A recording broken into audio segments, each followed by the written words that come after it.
6 months post beef, and now the Drake and Kendrick Lamar want to tap out, and they just want the smoke. Now Drake has launched a legal action against Universal Music Group and Spotify, alleging that they conspired to artificially inflate interest in Kendrick Lamar's diss song about him, Not Like Us, while suppressing his own music. Now just yesterday, Drake was on stream with Twitch streamer XQC, and they were gambling and talking about how he feels about music industry and where his mindset was at. Now Drake would say boldly that his mind, body, and soul was intact, and here's the video. I'm Drake, this is XQC, real streaming legend. Me, I do music, in case you didn't know. I'm here, as you can see, fully intact, mind, body, and soul, in case you were wondering, right? Mind, body, and soul. Mind, body, and soul. You need facts to take me out. Fairy tales won't do it. I'm sure we're all aware, but just over the weekend, Kendrick Lamar released a surprise mixtape or album called GNX, which pretty much was his way of passing along the beef and holding his fans down till February. He had songs like Whacked Out Merles, and he had specific people on the album such as Snoop Dogg, who supported Drake when he posted the tailor-made freestyle, which really hurt his feelings, and also gave credit to Nas, who's someone that he said he was a real nigga, for being the only person to support him. Now Kendrick Lamar saying that was a bit questionable, shall I say, because it seemed like the entire industry was pretty much fuck Drake and anti-Drake, and they were posting his music and pushing his music at every radio station. Now Drake would say, you can't take me out with lies, you need all facts, and you guys can't do that. Which is funny because when we look at the P. Diddy situation, P. Diddy and the whole world, he has millions of allegations against him, but Drake, not one. And Drake has something to say about that. Body and soul. Mind, body, and soul. You need facts to take me out. Fairy tales won't do it. Now Drake lawyering up, as it's infamously called, has caused a lot of people to look at Drake as a sore loser for being upset that he lost a rap battle, but I honestly feel like it's deeper than that, and here's why. Now in February, Kendrick Lamar will be performing in Louisiana over Lil Wayne and all these other great artists, but rightfully so, Kendrick Lamar did deserve it. And here's where it gets a little sticky. Now I'm pretty sure Drake filed this whole lawsuit against UMG because they're promoting Kendrick Lamar more than him, and basically promoting one of their biggest artists to diss him when he's made UMG so much money. Is an issue of Drake because he knows when February comes, Kendrick Lamar will be performing Not Like Us on that stage, a song pretty much in front of 200 million people calling Drake a pedophile, and Drake is not here for that. Now people on social media would react to it, and Charlamagne the God, of course, an OG Drake hater might I say, and he's been very consistent, so I will have to say that, said, come on man, because you lost a rap battle, Dawes said squabble up, not lawyer up. I'm just here for the chaos. Let's discuss. General consensus online through social media is pretty much that Drake called HR because he got his feelings hurt. Now, in a petition filed to the New York Supreme Court on Monday, attorneys for Drake's company Frozen Moments LLC accused UMG and the streaming service, which is Spotify, of having launched a campaign to manipulate and saturate the streaming services and the airways, using various tactics to make Lamar's song more popular. Now, UMG conspired with and paid currently unknown parties to use bots to artificially inflate the spread of Not Like Us and deceive consumers into believing the song was more popular than it already was. Now, I don't need to quote J. Cole's song with 21 Savage saying how many faking their streams, but this is a known problem in the industry, which happens with a lot of rappers, but it does hit a bit different when it's a rapper who has a famous diss song going at you and has, false allegations. I always felt like this angle between Drake and Spotify was very eerie because Drake hit 100 billion streams during the Kendrick Lamar beef, and they did nothing to promote his records. Now, if you think that I'm doing too much of being an OG Drake fan, I just want to point out that when Drake hit 1 billion streams for In My Feelings, he got this gold, or should I say diamond plaque that he was eating past on. Now, I'm not sure if Spotify was in their feelings, no pun intended, about Drake being rude to them, but when Drake got 100 billion streams and was still the most streamed rapper in every month, they showed him no love. When you look at Not Like Us was on the top of every playlist, and what I'm going to say is Not Like Us was a hot record. Now, I'm not here to cipher Not Like Us was Family Matters because Not Like Us was the more of a hit record. When it comes to lyrical and being surgical, I would take Family Matters, but Not Like Us is the more popular song, and that's been established. To this date, Not Like Us is almost 900 million streams on Spotify, holding the biggest record for single day streams of a hip hop song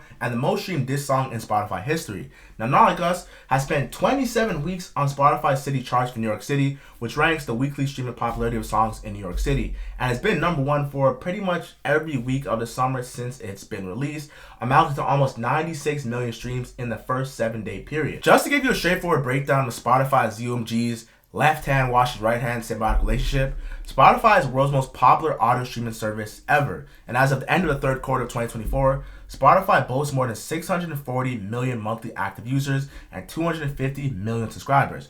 Now, the way the business model works is Spotify pays music companies like UMG for the right to license songs so that they can put it on streaming service and a subscription platform. Now, in 2023 alone, Spotify paid more than $9 billion in royalties to music labels and producers, as hip-hop is one of the most popular genres on Spotify, and it demanded a lot of money. Now, Spotify and UMG have a long-standing symbiotic business relationship, as one of Spotify's early supporters being UMG.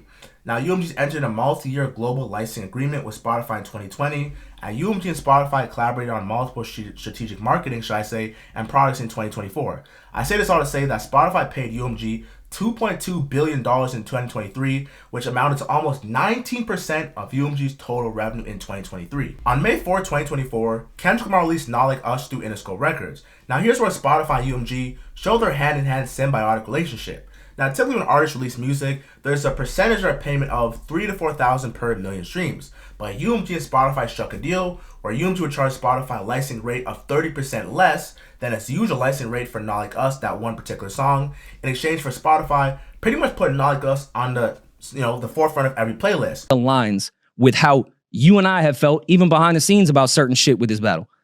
It's not about this shit anymore. Behind the scenes, and niggas know how I felt. It was just a pedophile ball. Like, nigga, you gonna call some man a pedophile? Like, we talked about no validity to that. Like, get out of here with that. We talked about how behind the scenes Spotify, which I don't think is true, but Spotify has put Not Like Us on every playlist. If you have any type of algorithm, Not Like Us comes next. That there was an entire behind the scenes executive play against Drake, and Cole was addressing hiring teams, bots. This is not about rapping. I don't want to do this. Everything that we've said for many months. And we all Can know you who the beef address was what really with, I'm bro. saying? There's nothing to address. He's explaining why he didn't want to do it, and it's the exact same views that you and I have had about this whole shit. No, it's not. This shit is not rap anymore. No, it's not. No, it's not. Someone's gonna be calling a pedophile at the Super Bowl. This has gone past rap beef. No, but my issue with that whole pedophile bar is you said he's a certified pedophile. You got to show us that he's a pedophile. That was my own. Now, if he is a pedophile, then I agree with you calling him that. Then I agree with that bar. If he is, okay, but he ain't. Okay, so that's why that whole shit is corny to me. So you agree with Cole? No, I don't agree with Cole. Workout.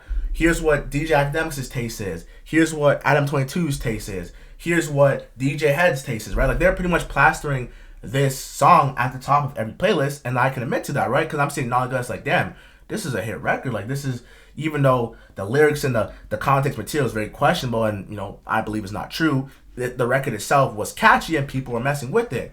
The eighth dispute in this document reads that UMG, directly or through Interscope, also conspired with and paid currently unknown parties to use bots to artificially inflate the spread of Not Like Us and deceive consumers into believing the song was more popular than it really was. Now, I do remember at that time there was a stream botter who said that they botted Kendrick Lamar's stream and they came on Academics platforms. And I'll even play like a little clip right here so you can remember what I'm talking about. How does the process go? So, okay, a label or an artist hits me up. They say, hey, we're doing a release this day. We want this many plays, and we want it to happen this fast. And then I'd go into my software, and then I'd put in, like, I could either do it manually or I could do it automatically. It depends on how they want it, or if they want it to look a certain way, if they want it to be from a different country. If the artist is from, let's say, the US, I'll do US-based streams. Or if they want to do it if they're from Nigeria, I'll do from Nigeria, France, etc. So it just depends on what the person wants and how they want it, and that's how I would execute it. It would proceed to read that bots are software programs designed to mimic human behavior to appear to real social media accounts. Now, one individual known to the petitioner revealed publicly on a popular podcast that Kendrick Lamar, Duckworth's label, Interscope, paid him via third parties to use bots to achieve 30,000 streams on Spotify in the first few days of Not Like Us, with the goal of jumpstarting the song's spread and turning it into a crazy hit on the platform. Now, one thing I have to say is, people think that songs that get, funded through fake streams are one day they're at 0, now the next day they're at 10,000. No. What labels are doing is they fund songs that are already growing. Not Like Us, I believe wholeheartedly would have generated hundreds of millions of views, maybe 200 to 300, but 900K in less than 6 months is wild. Now, is Kendrick Lamar having a good year? Absolutely. But when you have the talk of people buying streams, and it's really hard to tell because it's easy. If your song were to do 200 million, if I were to buy, 100 million streams, 300 million versus 400 million isn't that much of a difference. And that's how the music industry goes and maneuvers in situations like these. Another issue that Drake's team was having with Kendrick Lamar was that Not Like Us was physically stopping the traction of Drake's music. Now, during the time, if you were to Google, should I say, hey Siri, play Certified Lover Boy, and Kendrick Lamar has the bar in Not Like Us saying Certified Pedophile. If you were to ask Siri to play Certified Lover Boy, they would play Not Like Us. So streams that would go towards Drake from saying, hey Siri, play my favorite song, or my favorite album, was going away from him playing his enemy's favorite song. Now if you think I'm boosting, here's a clip showing that clear as day it happened. Hey Siri, play Certified Lover Boy on Spotify. Not Like Us by Kendrick Lamar now playing on Spotify. Psst, I see dead people. Oh, wow. The reports regarding this Drake situation that really stood out to me was one by Lauren Lorsa. Now, if you don't recognize the name, you definitely seen her on The Breakfast Club before, as she sort of kind of replaced Jess Hilarious when she was sick, right? So she said, did some reaching out trying to understand why Drake would file this lawsuit. A source close to Drake camps tells me Drake's side decided to file this lawsuit not just because of Not Like Us song, it's bigger than just a song, which is why Drake is suing the label and not Kendrick directly. So from what I'm told, Drake allegedly feels as if his label UMG is using his money that he's made to fund Kendrick Lamar's song, burying him amidst the sensitive label negotiation he's currently in. So what they're saying is that, hey, Drake is supposed to negotiate a new deal with UMG, probably for $400-500 million. With Drake's sales not looking the greatest right now, he's quote-unquote flopping, his songs aren't charting. This is good for UMG when they want to renegotiate Drake's deal. Drake feels like the label is allegedly not protecting a major asset, which is him, which is conveniently timed around the time that he's in negotiation for a new deal with the label, just like I said. Now, from what I'm being told, Drake feels like if I was Taylor Swift, a lot of things would not have happened in this whole Drake versus Kendrick Lamar back and forth, which is definitely food for thought. Now, if this allegation is true, I can really understand that. But this is hip-hop. Now, Taylor Swift is a country singer. There's no back and forth in country. Hip-hop is the Nas, the Jay-Z, the 50 Cent, and Ja Rule. And it's funny because a lot of people seem to feel that Drake is being Ja Rule. Now, I personally, Drake is just too hard of a rapper and he's been around for too long, so I feel like it's hard. But that is the narrative that a lot of people believe, which I don't think it will show because Drake's been there for a while and so is Kendrick. I know Young Thug just came home and it seems like we're all done with the RICO trials, but it seems like Drake's entity would file a civil RICO against UMG for their predicate acts of wire fraud, mail fraud, and bribery for UMG's payments to unknown third parties in the form of reduced license fees. Now, Drake simply believes that, hey, you took a pay cut so to make someone more famous in a song that's defaming me. Now, when it comes to quote 29, or should I say part 29 of the disputes, deceptive business practices and false advertising. Now, petitioner has information that agents of UMG paid at least one third party to use bots to stream the song on Spotify, and on information and belief, this practice is sent into multiple third parties to artificially stream the song and the video. UMG also gave financial benefits to Spotify and other unknown parties to promote and play the song and video without disclosing those payments.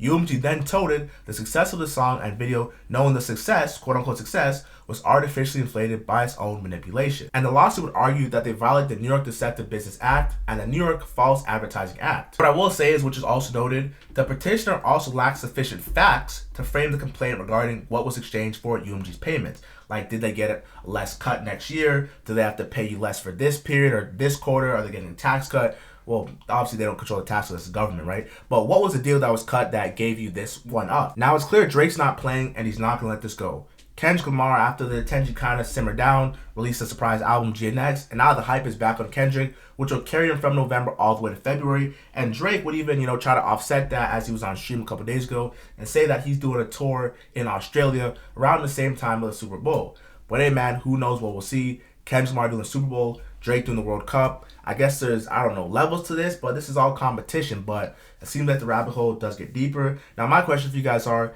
is this rap battle over? Is Drake being a sore loser, or is he strictly standing on principle, aka business? Thank you for watching. Subscribe to my channel, Jared Star. We are gone.